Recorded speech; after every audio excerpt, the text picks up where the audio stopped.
Les Kurdes irakiens sont prêts à payer n'importe quel prix pour leur liberté. Déclaration sans équivoque de Massoud Barzani, le président du gouvernement régional du Kurdistan.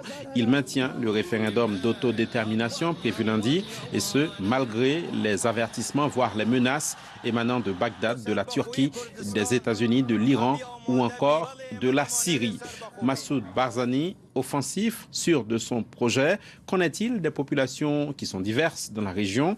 Si à Erbil, le projet de référendum est plébiscité, les réactions sont tout autres dans une autre grande ville, Kirkouk, une cité pétrolière qui borde le Kurdistan irakien et qui est un territoire disputé. Nos envoyés spéciaux Oriane Verdier et Simona Foltine s'y sont rendus. Reportage.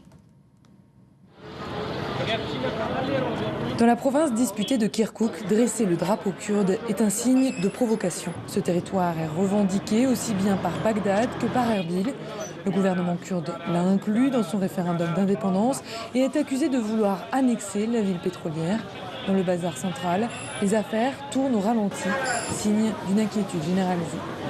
Les habitants de Kirkouk ont peur à cause de ce référendum. Ils ne veulent pas arriver au même niveau d'instabilité qu'à Mossoul, Tikrit et Ambar. C'est la première fois que les gens ressentent une telle tension.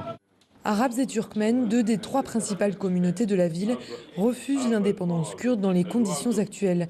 Ils ont peur d'être les oubliés de ce conflit. Les Turkmènes et les Arabes ne veulent pas que Kirkouk devienne une partie du Kurdistan. Sans un accord sur la question des Turkmènes, des Arabes et des chrétiens, aucun projet ne peut être mené à bien dans cette ville. Mais ce membre kurde du conseil de la province de Kirkouk l'affirme, Turkmènes et Arabes auront leur place dans le futur État kurde et les combattants kurdes assureront même leur sécurité face aux forces paramilitaires chiites. Nous avons résisté contre Saddam Hussein, nous avons résisté contre l'organisation la plus sauvage qui est Daesh.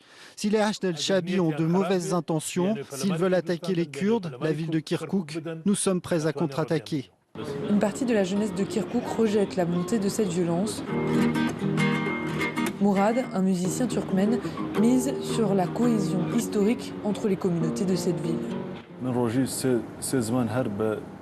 Chaque jour, je parle 3 langues. En fonction des gens que je rencontre, je parle kurde, arabe ou turkmène. Ça fait 20 ans qu'on était ensemble. Et avant, on ne pensait pas à la différence.